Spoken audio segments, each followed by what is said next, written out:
Hello everybody, my name is Rain Dragon. Today we are playing Mini Healer. Oh yes, this is a pretty cool game. I've played for a few hours just to sort of find my feet with it and understand some of the mechanics. Some of them are still completely oblivious to me.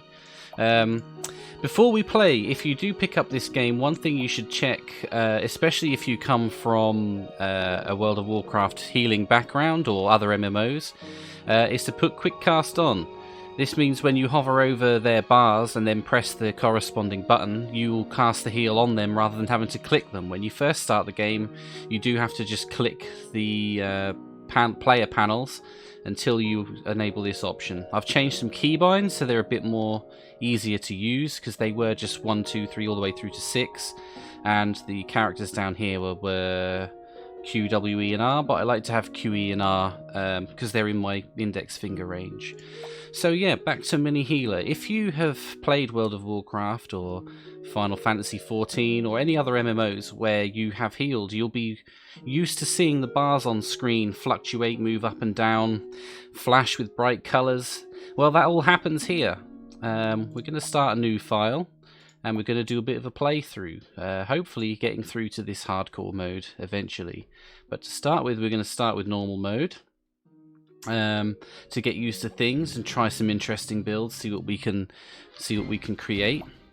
We get all this intro stuff at the start. Welcome to the vault. Legend says that a long time ago many powerful artifacts were hidden here. It is now up to you and your party to find and acquire them. These are your party members, so they will automatically attack the boss for you. Your job as the healer is to keep them healthy at all times. So you'll see my party along the bottom here, on this guy here in the fancy white hat. Uh-oh, looks like the tank has taken some damage. Jeez. Let's heal him up. Select him by clicking anywhere on his portrait in the health bar. This is what I mean from before.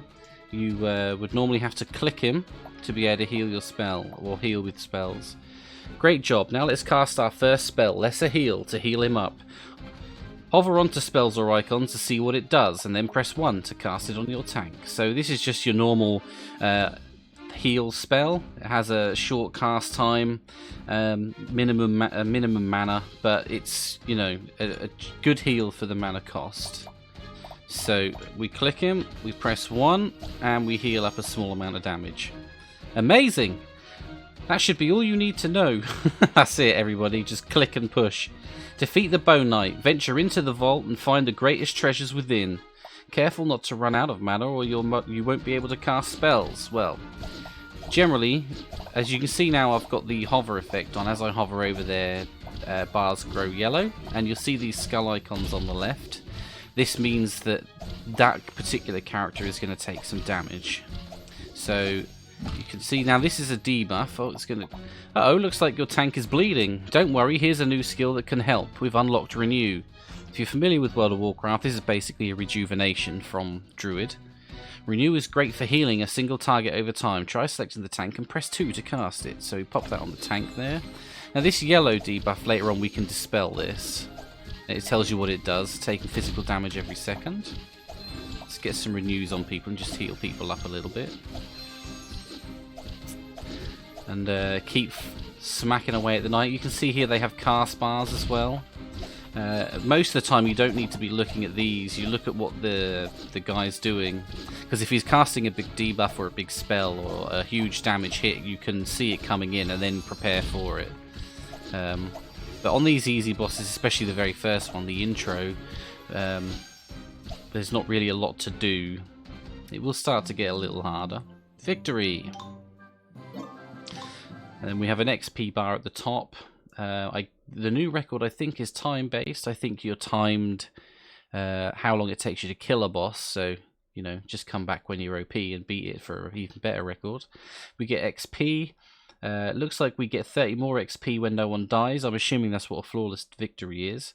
And then when we level up, we gain heal power, party health, party physical damage, and a talent point. And we go back to the Haven. Welcome to the Hidden Haven.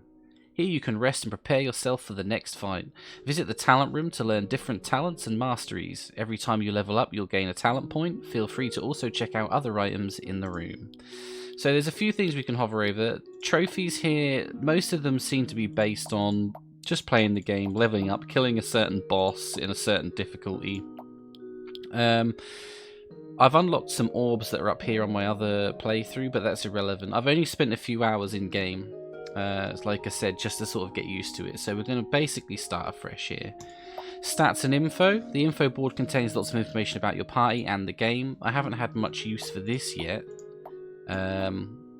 I'm sure this will come in helpful later on. We've got your general settings. So at this point now, if you prefer to play with quick cast, this is where you would now turn this on. Change your keybinds, etc. And the only other thing we can do is this, which takes you back to the boss chambers, which I'll show you shortly. And then the talent room. Talents provide strong bonuses to your party. Anyone, again, familiar with pretty much any MMO out there will know of talents and how they work. But in essentially, those who aren't, basically, it's just a point that you will put in something that will increase a certain spell. I'll show you an example in a moment. Select a talent by left-clicking on it and then left-click, right-click again to upgrade or downgrade. You can also use the buttons to upgrade or downgrade as well. Now, Druids is what I've been fiddling with, and it's kind of like a druid from World of Warcraft. So it's lots of heal over times, hots, you know, AoEs, etc. So let's try something different. It's difficult to tell what each class kind of does by just looking at their talents, but we'll have a look at some of these. So the Occultist, Dark Magic, increase all party members' physical damage. Sacrifice a talent point. What? I wonder what that does. Maximum of 99 levels. I wonder if you just throw your talent points away. Surely there's a hidden reason for that. Increase all party members' attack speed. So the Occultist seems to be a kind of buff and debuff class. Demon Knowledge. Increase all party members' physical damage. All enemies take 1% more damage for each 20% life missing. Yeah, that's sort of like a debuff class. Probably a little bit more advanced, or a little bit more knowledge of the game is required. So let's check pre-sale. When your party member dies, increase heal power by 10%. Increase all party members' maximum health. Increase heal power by 3. Increase lesser heal effect, radiant heal effect, shield effect. So this seems to me like a classic healer. Shields, buffs, that kind of thing. So we'll go with this for this time, and we'll see how we get on. We've got one talent point to place. I don't want to take this. It seems counterintuitive to me. When a party member dies, increase heal power by 10%. At the moment, on the easier difficulties, I don't think anyone will be dying, so that'll be a wasted talent. Not only that, but you're relying on someone to die to get a good investment from that talent, so let's not take that. Increase all party members' maximum health. Tank by 40, Berserker by 30, Ranger 20, Healer by 25. That could be a good one. Increase heal power by 3. Increase lesser heal effect by 8. And Radiant heal effect by 6. I don't know what that means by effect, unless that's basically a heal increase. Again, I don't feel like we need that right now, so I think I'm going to take the health increase. And that gives us an extra point in there. Now there is another room that will unlock here shortly where we can see all our unlocked abilities, but at the moment that's not available to us. So now let's click on the vault waypoint, go to the entrance, and here we see our first 5 bosses. 2 of them are open to us right now, and if we click one, this was the first guy we fought. You see there's 3 different difficulties. Normal, brutal, and insane. As they go up levels, or as they get harder, you can see they require a different, or they recommend a different level for you to be. We're only level 2, so that could be quite difficult. And they also gain different mechanics, and I'll show you all about mechanics in a moment. So let's click our next boss, Gump. And if we click this book here, it tells us all about him. So this is the damage he deals. I believe this is physical. And then we've got fire, ice, I think, lightning, and I can't remember what that's called, necrotic, something like that. Defense is not resistant to anything. It gains no health per second. It hasn't got a block chance, dodge chance, none of these things. Gives us his health pool, what we're going to get from killing it. Then these are the things that matter. From this is how you look at a boss, you decide what you want to take, or how you plan for it, and what your what your idea is to take it down, basically. So here is first ability, summon. Summon a little slime to help Gump, and we can see the slime there. And when we click the slime, it also tells us the slime abilities. So restore a small amount of health to the target. And if we click other effects, it has no other effects. So basically, when he summons the slime, we know we have to kill it, because if we don't, it's going to heal him. There we can see that from the skills. So the second then, strike fear into target's heart, heavily reducing his or her damage. So if anyone gets this fearful howl on them, we know that they're not going to deal as much damage. Decaying wind, causing target to lose health over time. Now, as far as I can tell, it doesn't tell you anywhere on here whether they're dispellable or not, or whether they stack or not. So it's some mechanics you have to kind of learn on the fly, which is why it's best to do in the easier mode first, and then when we go on to the advanced mode or the hardcore mode with more knowledge, we have a lot more chance of surviving. So let's give this guy a go.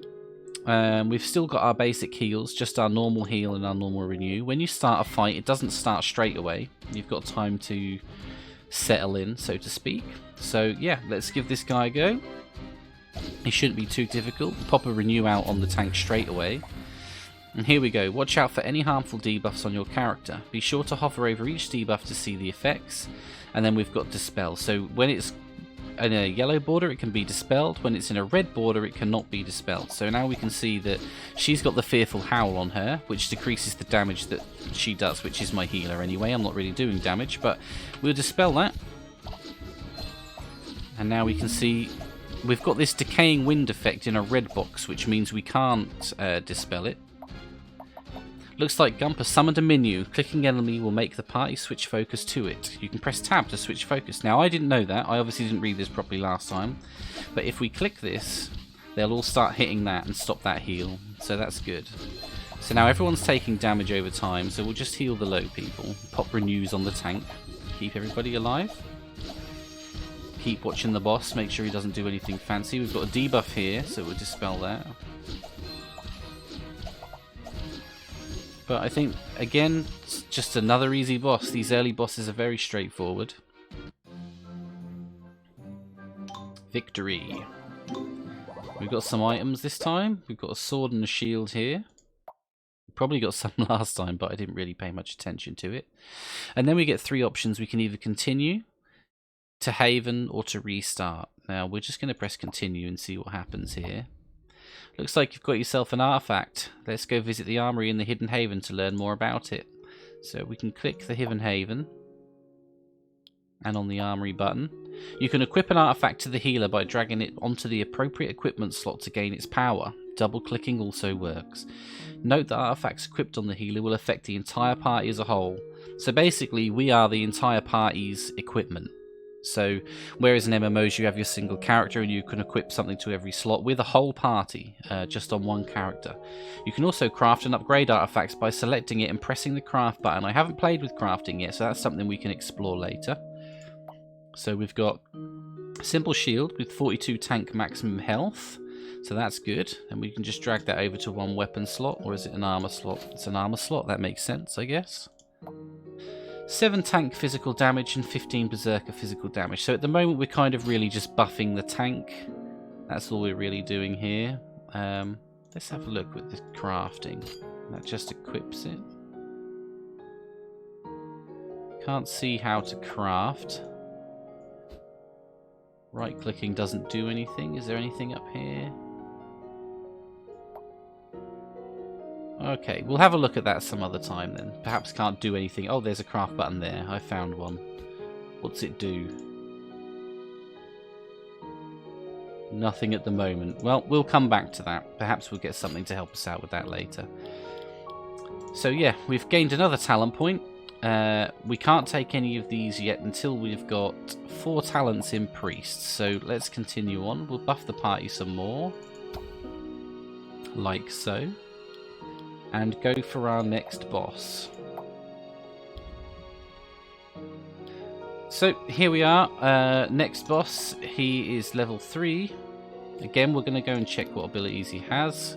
That's normal, not resistant to anything, no health regen, etc. Icy Tomb freezes the target, making them unable to do anything or receive healing. Interesting. burst of damage that amplifies with other sunburst debuffs on other party members. If a party member is frozen, he or she takes no damage instead. And that froze, isn't it? Right, so I'm assuming we dispel this then. Yes, I think we do. I think we remember dispelling that. Shoot out multiple ice shards at the target, dealing moderate amount of ice damage. Make the body hard as ice, reducing all incoming damage. Any other effects? No. So the main things to watch out for are the freezing here, which means they can't be healed, so we need to dispel the freezing effect, I guess. However, this sunburst does damage based on how many debuffs are out. So if he puts it on 4 people, it's going to one-shot my party if I don't start removing it from people. Making sure that the Icy Tomb, if there's one up, is the last one. Because I don't... Oh, he takes no he takes no damage. Okay, not that he just stops the effect, basically. So anyway, let's give it a go. We've still got the 3 basic abilities. Ah, here we go. Some damage belongs to a certain element. Physical, so that is physical. Fire, ice, lightning, nemesis. That's what it's called. There you go. See how much attention I was paying? It explains all this to me. Hopefully we'll get on better now. I've paid a little bit more attention to it. So anyway, this starts the same. Pop a renew on the tank, and then we'll just wait to see what happens. Not a lot. There we go. We've got 2 people going to take some damage here from the ice. So this is dispellable. Whoops, should have dispelled the tank first. Don't do what I did. Let's dispel the tank, because then he can be healed. And we're just taking some ice shards damage. Sunburst. So here we go. It's on 2 people. So we dispel this. As fire damage when it expires. Deals more damage if there are multiple Yeah, so whoops. Then he left it too long. So we need to dispel those sunbursts as a priority. Some enemies will cast powerful buffs on themselves. Pay attention to them and remove them if need be. So now everybody who plays World of Warcraft, I'm a shaman. Unlock Negate. Negate is great for removing powerful debuffs on the enemies. Try selecting an enemy, then press 4. So we select the enemy, and this is his debuff, or buff. Ice armor effects, taking reduced damage. So we dispel that. Now he's taking normal damage again. Just get everyone healed up. All this reading is just causing people to die. Ice shards. And he's dead. Again, nice and easy. It does get harder. We start getting some more difficult things, but obviously as an intro, we're still unlocking things as we go. And we've got a lot more items this time. We can click them here. 41 healer physical damage, party physical damage, some other bits and pieces. We'll check them out properly in a moment. The skill room is now unlocked in Hidden Haven. So we'll go and take a look at that. Welcome to the skill room. Bringing the right skills to a battle is key to success. Check back here often to see what skills you've unlocked. You will also find angelic crystals throughout your adventure. You can use these crystals to upgrade your skills. So at the moment you can see we've basically just got what we started with. So we've got the lesser heal, the rejuvenation or the renew, the heal over time, a dispel, a negate, and now we've just unlocked radiant heal, which is an AoE heal. Longer cast time, but heals all party members for a moderate amount. So I'm going to drag that onto my bars. And then down here you can see we do unlock skills for each class as we go. So we're going to take a look at the items quickly. What we got in the armory. 2% cast speed, 26 party max health, and ice resistance. Now, we don't have any jewellery on, so we might as well just equip that for now. 4% maximum mana and 14 critical heal multiplier, so might as well equip that for now. Party maximum health, 1.5 party lightning resistance again. And if I don't know if this is a weapon, it's a wand, it is a weapon. 10 heal power, 41 healer physical damage, 4 party physical resist, and 2.1 party dodge chance. So we'll equip that too.